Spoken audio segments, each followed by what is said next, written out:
오늘 예배 참여한 여러분들을 주의 이름으로 환영하고 축복합니다. 오늘 말씀을 통해서도 큰 은혜와 깨달음과 또 하나님 안에서 큰 복이 임하기를 주의 이름으로 축복합니다. 아멘. 음식, 여러분 아침 식사하셨습니까? 아직 못하신 분들 많으신 것 같은데, 양식, 밥, 이거는 우리가 살아가면서 굉장히 중요한 거지요. 사람은 먹어야 살 수 있습니다. 그래서 그런지 사람의 이야기, 하나님의 걸 관한 하나님과의 관계에서의 사람 이야기라고 할 수 있는 이 성경 말씀에도요, 참 먹는 이야기가 좀 많이 등장합니다. 아쉽게도 인간의 최초의 죄라고 하는 그 선악과도 사실 먹는 문제, 먹지 말아야 할 것을 먹는 문제에서 시작이 되지 않았습니까? 하나님께 약속을 받아서 가나안 땅에 도착했던 아브라함이 그만 애굽으로 내려가 버렸던 것도 사실 먹는 문제, 기근 때문이었던 거죠. 또 동생을 애굽의 노예로 팔아버렸던 그 형제들이 나중에 애굽으로 내려간 이유도 사실 그 먹을 문제 때문에 그랬습니다. 출애굽하는 이스라엘 민족들도요, 모세에게 가장 불평하고 원망했던 것은 다름 아닌 이 먹거리의 문제였습니다. 레위기도 보게 되면은 먹어야 될 음식과 먹지 말아야 될 음식들, 먹는 이야기가 많이 등장을 합니다. 엘리야가 사르밧 과부의 그 먹는 문제를 가지고 시험했고, 그 먹는 문제를 또 하나님이 해결해 주신 것을 보게 되었습니다. 신약에 가도요, 예수님께서는 40일간 금식하시면서 제일 먼저 마귀의 그 시험은 다름 아니라 먹는 문제였었습니다. 예수님의 대표적인 기적 가운데 하나인 오병이의 기적도요, 먹는 기적이었습니다. 그리고 무엇보다도 예수님은 그 스스로 자신이 생명의 떡이다 라고 말씀하시면서 자기가 바로 영의 양식이다 라는 말씀을 우리에게 주시는 거예요. 그런 것을 보게 되면 성경은 우리 모든 사람의 가장 중요한 문제인 그 먹는 문제와 연결해서 우리에게 많은 가르침과 은혜를 주고 있는 것이 분명합니다. 그런데 하나님께서 우리 인간에게 음식을 주신 것은 단순히 먹고 생명을 유지하기 위해서만은 아니라는 거죠. 또 한 가지 이유는 그것을 먹는 그 기쁨, 그 음식을 통해서 누리는 즐거움이 있기 때문입니다. 그것을 주기 원했다는 거예요. 사실 여러분, 먹는 즐거움 분명히 있지요. 어쩔 수 없이 먹고 사는 사람 별로 없지요. 먹는 그래도 즐거움이 있잖아요. 물론 요즘에는 그 즐거움과 싸우는 사람들이 많아요. 다이어트 하기 위해서 그 먹는 즐거움으로부터 싸워 이기는 참 쉽지 않은 그런 싸움이긴 하지만은 먹는 즐거움이 있다라는 거죠. 그런데 단순히 그 먹는 즐거움이 그 먹을 때 그 맛과 포만감 때문이겠느냐? 이 영적인 양의 영식에 있어서는 좀 더 다른 의미도 많이 있겠지요. 사람들은 별거 아닌 것인데도요, 이 먹는 것 때문에 서운할 때가 있어요. 그렇죠? 치사할 때가 있고요. 그래서 사도 바울은 교회에서 먹을 때 형제들이 시험에 들지 않도록 조심하라 그랬습니다. 그러니까 이 먹는 문제는 중요한 문제고 늘 일상의 문제이지만 이것이 사람과의 관계를 힘들게 할 수도 있고 돈독하게 할 수도 있는 건 분명한 겁니다. 이처럼 인간에게 있어서 먹는 문제는 참 중요합니다. 음식은 우리에게 생명을 유지할 수 있게 해줄 뿐만 아니라 우리에게 만족감과 즐거움을 가져다 주기 때문에 그래요. 그러나 여러분, 여기서 분명히 한 가지 알아야 됩니다. 우리가 먹는 이유는 살기 위해서 먹는 겁니까? 먹기 위해서 하는 겁니까? 살기 위해서 먹는 거죠. 먹기 위해 사는 건 아닐 거예요. 즉 우리가 먹는 이유가 뭐냐? 그 먹음을 통해서 우리가 산다는 건데 그 삶이 뭐냐라고 하는 거예요. 우리가 그 먹음을 통해서 사는 삶이 뭐냐? 삶이 중요한 거지 먹는 게 중요한 건 아니죠. 우리가 살아가야 되는 그 이유가 무엇일까? 오늘 이 본문을 통해서 우리의 삶의 이유가 뭔지 예수님의 그 가르침을 통해서 우리가 함께 배우기를 원합니다. 오늘 본문은 예수님께서 유대 지역에서 사마리아 지역을 가시는 길에 갈릴리 지역을 가시는 길에 다름 아닌 사마리아 지역을 걸쳐가는 과정 속에 있었던 얘기입니다. 거기서 우물가에서 한 여인을 만나게 되고 그 여인에게 바로 복음을 전하게 되는 거죠. 물론 그때 제자들은 예수님의 식사를 준비하기 위해서 마을로 잠깐 내려가 있는 상태였습니다. 그곳에서 주님이 바로 사마리아 여인, 사람들의 시선을 피한 소외된 아픈 마음의 삶을 갖고 있었던 그 여인을 전도하는 장면이 나오게 되고요. 거기서 예수를 만나서 복음을 듣고 삶의 희망을 얻게 된 그 여인은 자기들이 피했던 그 마을로 오늘 물동이를 내던지고 뛰어가는 모습을 보게 됩니다. 바로 그런 상황이 있고 난 다음에 그 사이에 제자들이 드디어 먹을 것을 마련해서 예수님에게 찾아오면서 오늘의 본문이 시작이 됩니다. 라비여 잡수소서. 그들이 어렵게 구해온 그 음식을 예수님께 내어놓습니다. 그랬더니 예수님이 하신 말씀이 뭘까요? 오늘 본문의 32절의 말씀을 같이 읽어보겠습니다. 이르시되 내게는 너희가 알지 못하는 먹을 양식이 있느니라. 아니 어렵게 음식을 준비해 왔지만 갑자기 하신 예수님 말씀이 내게는 너희들이 알지 못하는 다른 양식이 있다라는 얘기하는 거예요. 아니 이게 뭐야?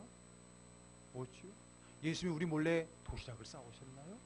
아니면 조금 전에 막 뛰어가는 저 여인이 예수님에게 뭔가 음식을 주고 한 것일까요? 아무리 둘러봐도 먹을 것은 없고 먹은 흔적도 없는 거예요. 그러면 예수님께서 너희들이 알지 못하는 다른 양식이 있다, 나는 그걸 먹었다라고 말하는 그 양식이 뭐냐는 겁니다. 그게 뭘까요? 그는 육신의 한 끼에 끼니를 때우는 그 음식이 아니었던 거예요. 그것은 육신의 허기를 채우는 육의 양식이 아니라 바로 영적인 양식, 영의 허기를 채워줄 영의 양식이라고 하는 겁니다. 그거야 우리가 이 본문을 통해 충분히 알게 됐지요. 그리고 그것은 다름 아닌 한 여인을 전도했던 그 사건을 일으킨다는 것을 가리킨다는 걸 우리는 잘 알고 있습니다. 그런데 여러분, 제자들은 그 양식을 잘 이해하지 못했다는 겁니다. 그 제자들이 예수님을 잘 몰랐어요? 그렇겠죠. 예수님을 사랑하지 않았어요? 아니에요. 그들은 누구보다도 예수님을 사랑했기 때문에 모든 것을 버려두고 예수님을 쫓았던 사람들입니다. 그리고 오늘 이 더운 대낮에 바로 예수님의 먹거리를 위해서 기꺼이 희생을 마다하지 않고 마을을 돌아다니면서 어렵게 음식을 장만해 왔던 것 아니겠습니까? 그런데 예수님을 사랑한다고 하지만은 그들은 예수님을 진짜 배불릴 수 있는 양식이 무엇인지는 잘 알지 못했다라고 하는 겁니다. 그것은 곧 그 예수님의 마음을 잘 몰랐다라고 하는 거죠. 예수님이 정말로 원하시는 것이 무엇인지는 알지도 못하고 그저 육적인 배고픔만 해결하려고 했다는 거죠. 겉으로만 예수님에 대한 사랑을 표현하고 알 수밖에 없었다는 겁니다. 물론 앞에도 말씀드렸지만 예수님을 사랑하지 않는 것이 아닙니다. 그러니까 이 시간에 그 더운 날에 갔다 오잖아요. 여러분들도 마찬가지입니다. 우리도 예수님을 사랑합니다. 그러니까 이 시간에 다른 데 있지 않냐고 여기 있는 것 아니겠습니까? 그러나 안타깝게도 우리는 예수님의 마음을, 예수님이 원하시는 것을, 무엇이 진짜 예수님을 기쁘게 해드리고 예수님을 배부르게 할 수 있는지를 잘 알지 못한다는 데 문제가 있습니다.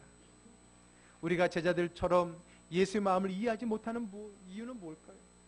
우리는 예수님을 사랑하고 예수님을 믿고 예수님을 따른다라고 하면서도 우리는 예수님의 마음을, 예수님의 뭐에 만족하시고 뭐를 더 좋아하시는지를 잘 알지 못하는 이유가 뭘까요? 우리의 무지함 때문에요? 그럴 수 있어요. 무지함 때문에. 그러나 사실 그 무지함은 어디서 오는지 아십니까? 그것은 우리의 이기적인 마음 때문에, 우리의 어린아이와 같은 마음 때문에 그렇습니다. 여러분, 아이들은요 다 자기중심인 거예요.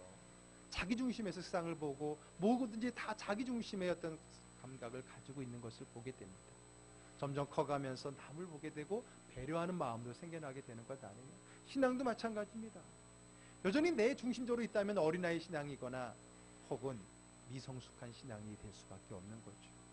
우리가 주님을 믿는다라고 말하고 주님을 사랑한다고 말하고 주님을 따른다라고 주님을 예배드린다라고 말하지만은, 지난주도 그런 예배 말씀드렸잖아요. 다 자기 위주, 자기가 좋은 대로, 내가 좋은 게 주님도 좋은 건 신앙, 그렇게 신앙생활을 하다 보게 되면 주님을 위해서 산다고 하지만 사실은 자기를 위해 사는 신앙인들이 많다라고 하는 겁니다. 우리들도 이 미성숙한 제자들처럼 예수님이 정말로 무엇을 원하실까 별로 생각하지 않고 그저 자신이 원하는 것을 예수님께 드리는 것으로 만족해하고, 그것을 통해서 주님 만족하기보다는 그 드리는 나 자신에 대한 자기 만족으로 신앙생활을 할 때가 많은 것을 보게 됩니다. 사실은요, 내가 원하는 것인데 예수님도 이것을 원하실 거야 라고 생각하는 거예요. 내가 원하는 것을 예수님도 원했으면 하고 생각하는 거예요. 아니, 더 나아가서 내가 원하는 게 예수님이 원하는 거야 라고 확신해버리는 게 문제라고 하는 겁니다. 대학교 때 친한 친구가 갑자기 여자를 사귀어요.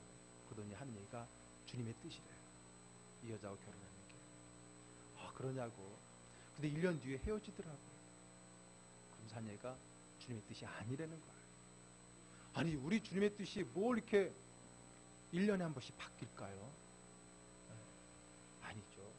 주님의 뜻이 바뀐 게 아니라 자기의 마음이 바뀐 거죠. 자기가 저 여자가 좋아 보일 때는 그게 하나님의 뜻처럼 보였던 것이고, 멀어질 때는 하나님의 뜻이 아닌 것처럼 보였던 거죠. 그거를 하나님의 뜻으로 포장하여서 자기 만족으로 살고 있는 것 아니겠습니까? 대부분의 사람들이 주님을 위해서 예배를 드리고 주님을 위해서 신앙생활을 한다고 하지만 사실은 자기 만족, 자기 격려, 자기 위로, 자기 마음의 편함을 위해서 신앙생활을 할 때가 많은 것입니다. 내가 좋아하는 게 주님이 좋아하는 거야. 그러면 얼마나 좋겠습니까? 내가 좋아하는 게, 내가 생각하는 게 주님이 생각하는 거야. 그 정도 경지에 이르려면 정말 주님과 같은 마음의 자리에 이르러야 되거든요.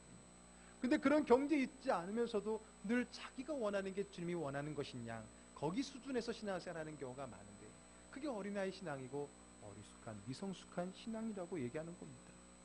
그러면 여러분, 주님이 원하는 건 뭘까요? 주님이 기뻐하시는 건 뭘까요?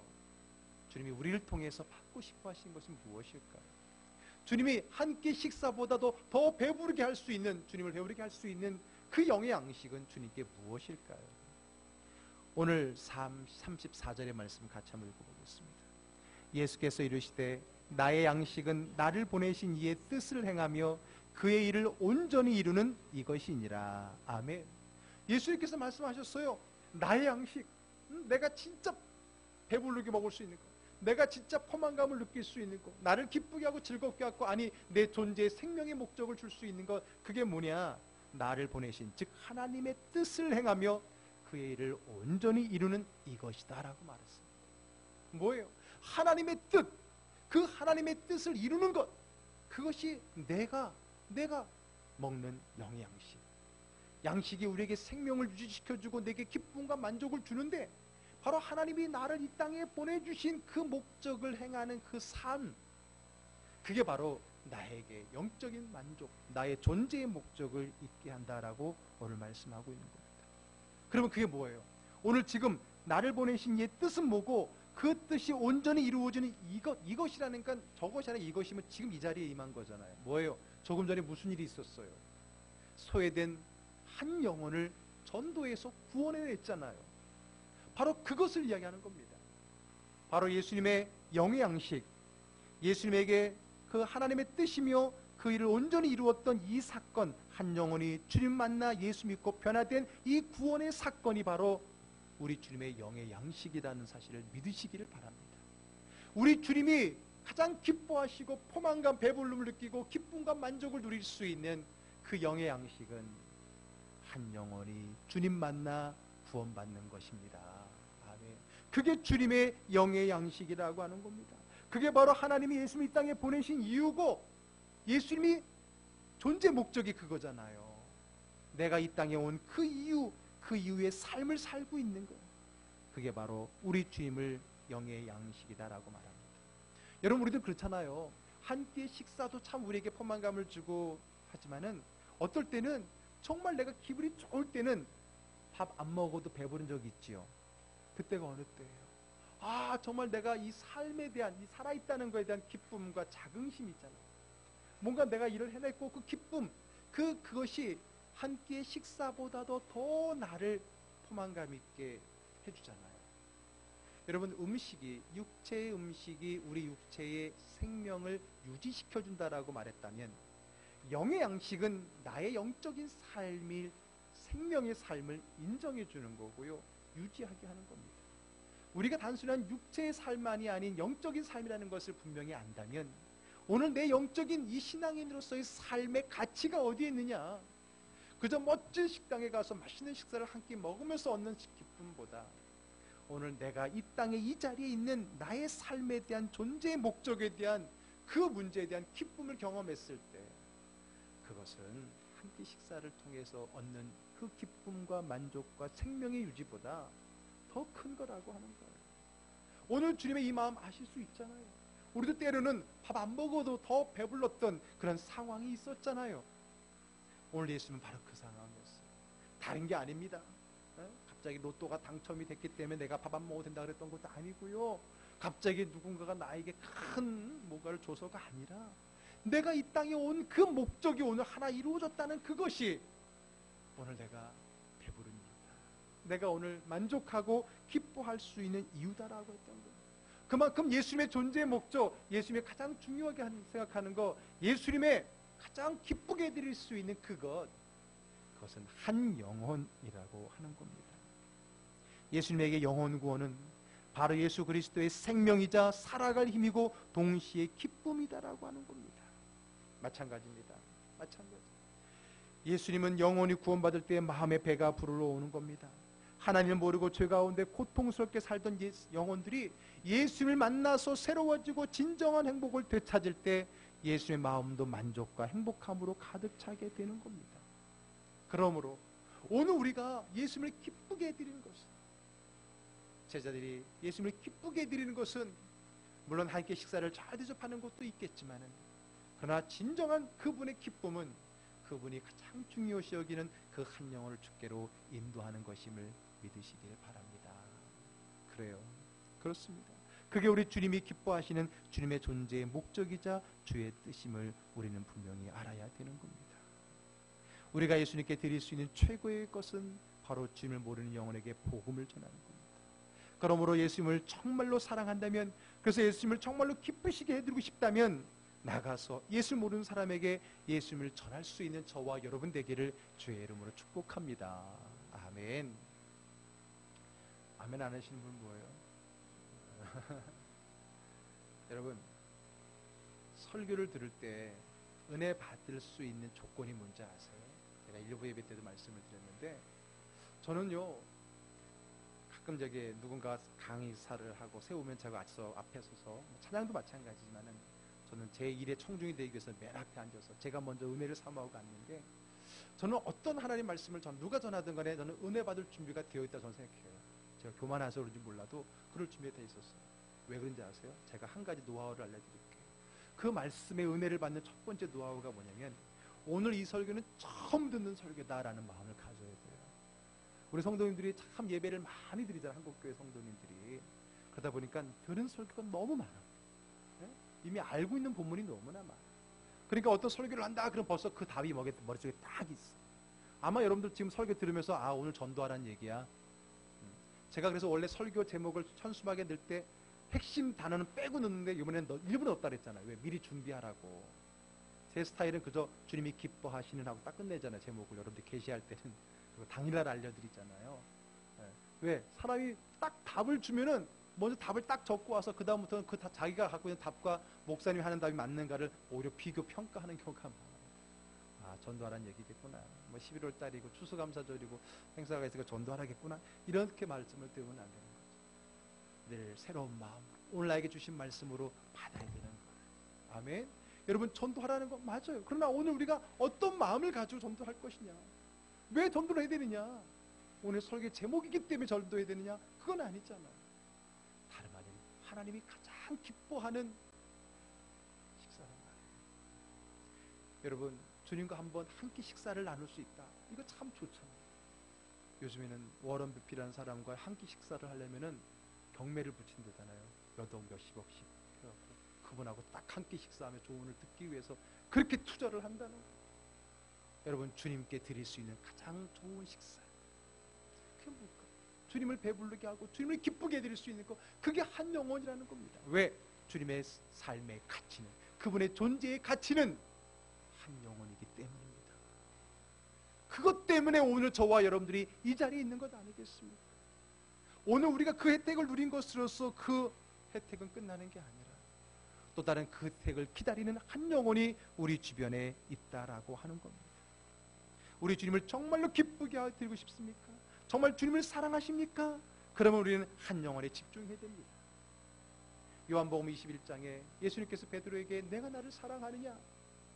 물론 자기가 예수님을 3번 부인했던 그 마음 때문에 직선적으로 얘기하지 못했지만 그래도 내가 주님을 사랑하는 줄 주님이 아시지 않습니까? 라고 나름 사랑 고백했거든요. 그때 예수님께서 뭐라고 말씀하십니까?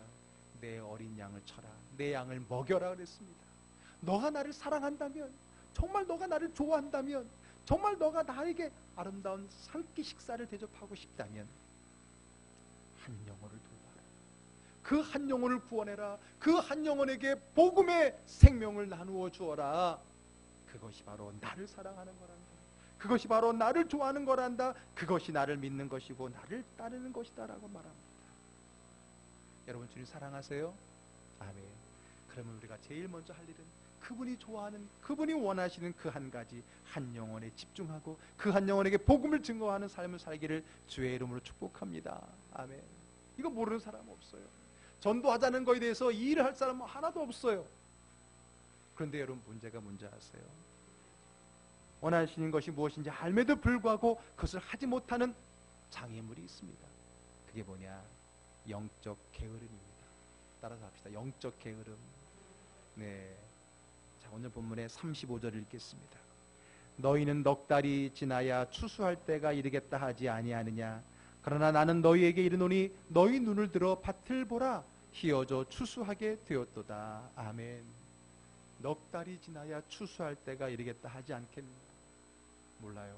정말 그때가 아직 추수하기 넉 달 전이었는지, 아니면 그때 관용어로서 핑계대는 사람을 가지고 늘 넉 달만 기다리라는 말로 했는지 모르겠지만, 어쨌든 그들은 넉 달이 지나야 된다라고 하는 그 핑계를 통해서 중요합니다, 압니다, 할게요. 그러나 지금은 아닙니다. 아직은 아닙니다. 나중에 할게요. 형편 좀 풀리면 할게요. 조금 상황이 나아지면 할게요. 지금 이 문제가 더 급해요. 우리는 늘 미루고 있다는 거예요. 그러면 여러분이 말했던 그 시간, 그 문제가 해결되면 여러분 합니까? 아니요. 그렇게 문제는 우리 앞에 쉽게 사라지는 존재가 아니거든요. 우리 앞에 또 다른 핑계를 사탄은 우리에게 계속 던져주고 있는 겁니다. 하지만 예수님은 이렇게 말합니다. 눈을 들어 밭을 보라. 희어져 추수하게 되었다라고 말합니다. 즉 넉 달 뒤가 아니라, 내일이 아니라, 다음이 아니라, 형편이 나아지면이 아니라, 조건을 갖추면이 아니라 바로 지금이라는 거예요. 왜?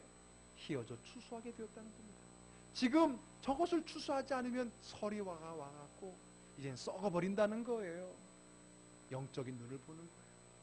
육체적으로는, 세상적으로는 아직 넉 달이 지나야 그 미리 익을지 모르지만은 이 영혼은 이미 추수할 때가 되었다라고 우리 주님이 말씀하고 계시는 겁니다.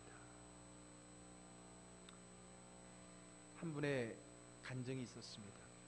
전도에 관한 간증인데, 제가 그분의 이야기를 듣고 한번 간증을 시켰었습니다. 전회교회 있을 때, 철야 때에. 그분은 엄밀히 말하면 전도의 실패 간증이지만 제가 시켰어요. 왜? 거기서 시사하는 바가 있기 때문에. 그 집사님은 연구소의 연구원이었어요. 그리고 태신자 전도를 하자 해서 작정을 했을 때 자기 친한 후배, 동료, 자기 직장에 있는 친한 후배 동료를 작정을 했어요. 그런데 몇 주가 지나고 나서, 한 달이 두 달이 지나고 나서 저한테 눈물을 흘리면서 얘기가 찾아왔길래 간증을 시켰는데, 그게 뭐냐면 그 친구가 30대 초반의 후배인 그가 출근길에 교통사고로 죽은 거예요. 사랑하는 사람이, 가까운 사람이 죽었다는 충격 플러스 내가 품은 태신자가 죽었다라고 하는 아픔이 있던 겁니다. 그러면서 얘기합니다. 제가 태신자를 품었지만은 한 번도 가서 복음을 전하지 못했다는 거예요. 나도 바쁘고 그 사람도 바쁘고. 글쎄 바빠요. 얼마나 바빴는지 모르지만은 차일피일 어떤 일이 미뤘다는 거예요. 다음에 하지 뭐, 아직 뭐 시간이 많으니까. 뭐 올해 아니면 내년. 그가 보기에는 30대 초반의 그 후배는 앞으로 살 날이 많은 것처럼 보였죠. 우리가 봐도 그랬을 겁니다. 그런 그가 허무하게 출근길에 교통사고로 죽을 줄 누가 알았겠습니까? 그것을 느꼈을 때, 그것을 보았을 때 그는 가까운 사람이 죽었다는 그 충격에 내가 품은 태신자에게 한 번도 복음을 전하지 못한 채 그를 보냈다라고 하는 그 마음의 자책이 얼마나 힘들었는지 모릅니다. 제가 그래서 간증해서, 이게 무슨 간증이냐고, 간증하십시오. 그 제가 제목을 내일이면 늦으리라고 제목을 붙여줬어요. 여러분, 우리가 보기에는 아직은 넉 달이 더 있어야 될 거라 생각합니다. 그러나 주님의 눈에는 희어져 추수하게 되었다는 겁니다. 오늘 이 시기만 잘못 놓치면 내일 서리가 와서 그 모든 곡식이 한순간에 썩어 없어질 수도 있다라고 주님 말씀하고 계시는 겁니다. 그럼에도 불구하고 우리는 말합니다. 아직이요, 지금은 아닙니다. 넉 달을 더 기다려주세요. 여러분들의 그 핑계 넉 달, 그것이 한 영혼이 주께 오는 기회를 또 한 번 빼앗긴 문제가 될 수 있다라고 하는 겁니다. 우리의 문제는 뭡니까? 하나님의 능력을 제한하는 겁니다. 우리의 기준으로, 우리의 생각으로 하나님을 제한하는 겁니다. 자꾸 내 상황을 보니까 아직은 아닌 것 같고 아직은 아닌 것 같아요. 그러나 여러분, 영의 눈을 들어보라는 건 뭐예요? 영안을 떠보라는 거예요. 영적인 눈으로 바라보라는 거예요. 우리 주변에 죽어가는 영혼들이 많이 있다는 겁니다.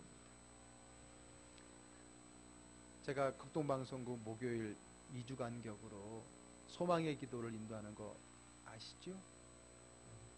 아시는 거하고 듣는 거는 다른 거죠? 지난주에는 제 차례가 아닌데 갑자기 아침에 전화가 와서 그날 담당하신 분이 펑크 났다고 좀 빨리 와줄 수 있냐 그래서 제가 또 만사지 쪽으로 갔죠. 가서 저 방송을 하고 나오면서 운전하면서 또 극동방송 틀어놓고 있으니까 지금은 고인이 되신 하용조 목사님 설교가 그때 딱 나오더라고요. 근데 제가 딱 틀고 이제 가는데 그때 나오는 말씀이 참 저에게 와닿았습니다. 그날 뭐 전도 얘기를 쭉 하면서 그런 얘기를 하고, 지금 전도를 하고 있는 사람과 안 하고 있는 사람은 예배의 차이가 납니다. 예배의 질의 차이가 납니다. 기도의 질의 차이가 납니다. 신앙생활의 질의 차이가 납니다. 더 나아가서 삶의 질의 차이가 납니다. 지금 내가 누군가를 전도하고 있고 그 영혼을 위해서, 한 영혼을 구원하기 위해서 나름대로 애쓰는 삶을 살고 있는 사람, 그 영혼을 위해 기도하고 있는 사람의 그 예배의 자세와 질은 다르다는 거예요. 그 사람이 갖는 그 간절함의 예배, 그 사람이 드리는 간절함의 기도는 그저 예배 드리는 사람과는 다르다. 더 나아가서는 그거는 그 예배가 진짜냐, 그 믿음이 진짜냐 가짜냐까지 구분 지을 수도 있다라고 말하는 거예요. 저는 100% 동감합니다. 200% 동감합니다. 여러분, 내가 지금 한 영혼을 위해서 기도하고 있느냐, 그 영혼을 전도하고 있느냐, 내가 지금 내 삶에 전도하는 사람이 있느냐 없느냐에 따라서 여러분들의 신앙의 그 질이 달라진다는 거예요. 이거는 체험해 보신 분은 압니다. 한 번은 제가 전도 시즌 기간에 전도 헌금을 시켜봤어요. 제 생각에는 처음에 그 한 거는 그래도 전도 못하시는 분들은 좀 미안한 마음에, 혹은 나는 전도 못하니까 하는 마음에 좀 물질로라도 좀 전도할 수 있는 여러 비용을 쓰려고 좀 나름대로 물질로라도 헌신하겠지, 그런 헌신의 기회를 드리려고, 전도에 잘 참여하지 못하는 분은 물질로라도 동참하라고 기회를 드리기 위해 전도 헌금을 했는데, 전도 헌금을 다 받고 나 보니까 놀라운 건요, 전도하는 사람들이 전도 헌금하더라. 그들의 그 헌금은 애절한 거예요. 간절한 거예요. 하나님, 이 영혼 제발 구원해달라고. 하나님, 이 영혼 제발 주님 만나게 해달라고. 이번 주 내가 그 사람 만날 텐데 그 사람이 꼭 내 말에 귀를 기울이게 해달라고. 그런 간절한 소망을 가진 사람들이 헌금을 하더라고요. 그렇습니다. 내가 지금 어느 한 영혼을 마음에 품고 있는 사람과 그렇지 않는 사람은 신앙의 영적 수준, 질이 다르다는 거예요. 여러분, 전도는 사실 누구를 위해 하는 거예요? 사실 그 영혼을 위해서 하는 거잖아요. 그런데 여러분, 거기에 더불어서 그 전도에 대한 유익은 우리에게도 있는 겁니다.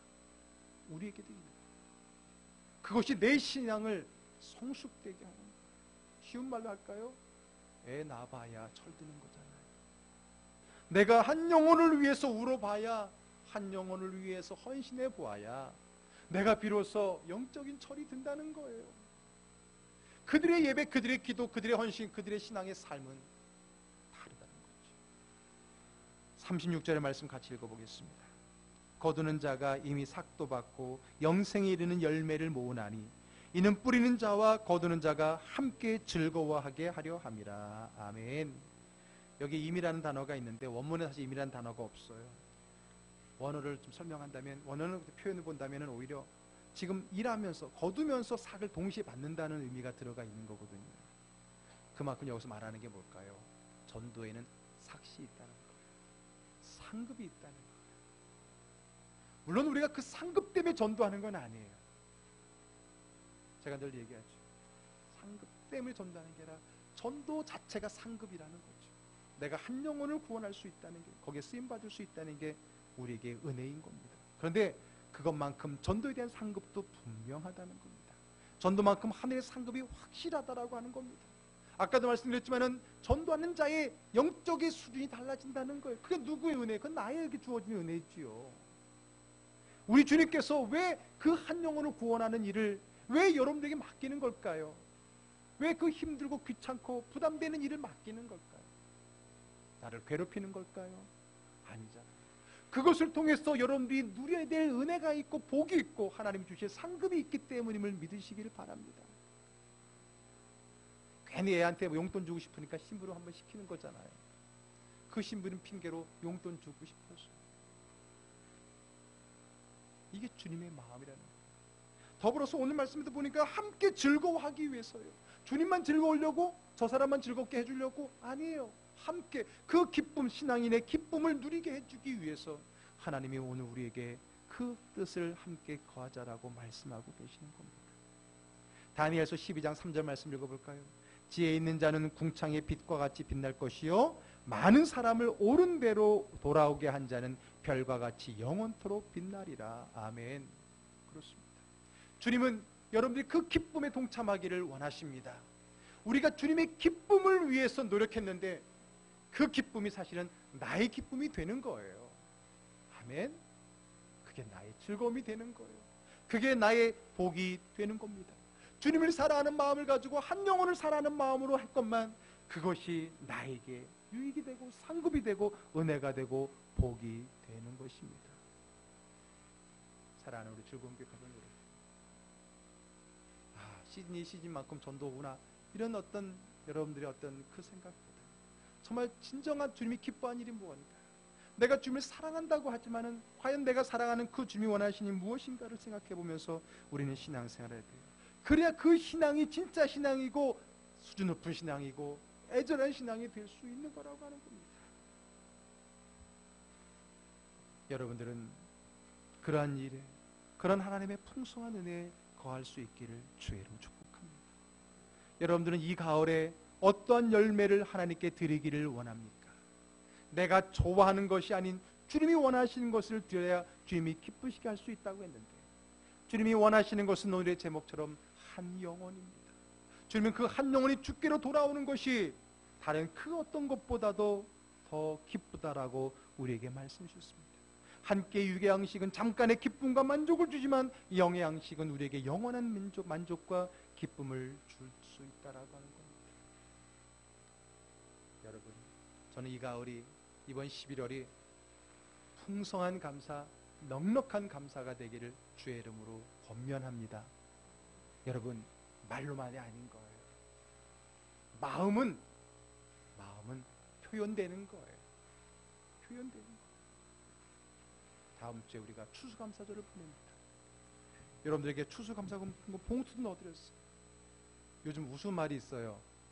애경사 갈 때 경조사비를 얼마를 해야 되냐 웃기는 얘기가 있죠. 안 친하면 3만원, 친하면 뭐 5만원. 안 그래요? 여러분들 수준도 높으신가? 안 친하면 3만원, 뭐 친하면 뭐 5만원 그런다는데, 친한 정도 되게 친하면 당연히 그 단위 또 올라가는 거죠.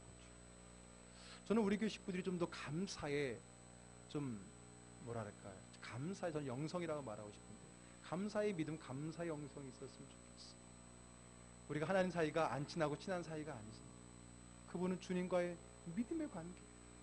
일상의 감사가 없으니 특별한 감사의 수준이 떨어질 수밖에 없는 거예요.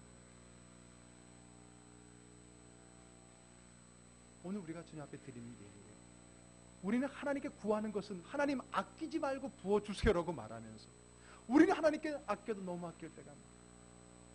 그런 사람 없겠지만 어떤 사람은 야가하고 다음 주에 뭐 쌀도 얘기하는데 그러면 뭐 이거 대신 쌀 하던가 쌀 대신 이거 하던가 이렇게 또 계산하는 사람, 그렇게 계산하는 사람은 결국은 하나님도 계산할 수밖에 없어요. 하나님은 나는 하나님께 제발 좀 배짱 있게 한번 부어주시라고 얘기하면서 나는 하나님께 한번 배짱 있게 해본 적이 없잖아. 단순히 여러분이 물질 얘기라고 생각하십니까? 성경은 물질 있는 곳에 마음이 있다고 얘기했는데 다음 주에 우리 쌀을, 지난번에 제가 한번 처음으로 한번 우리 항상 과일 바구니 하다가 작년에 우리 한번 쌀을 해봅시다. 쌀을 해갖고 그 미자리 교회에 이렇게 하나 드리는데 막 그때 그래서 글도 하나 썼을 거예요, 여러분들에게. 그게 참 은혜가 있더라고요. 과일 우리끼리 깎아 먹고 하는 것보다는 그게 낫겠다 했습니다.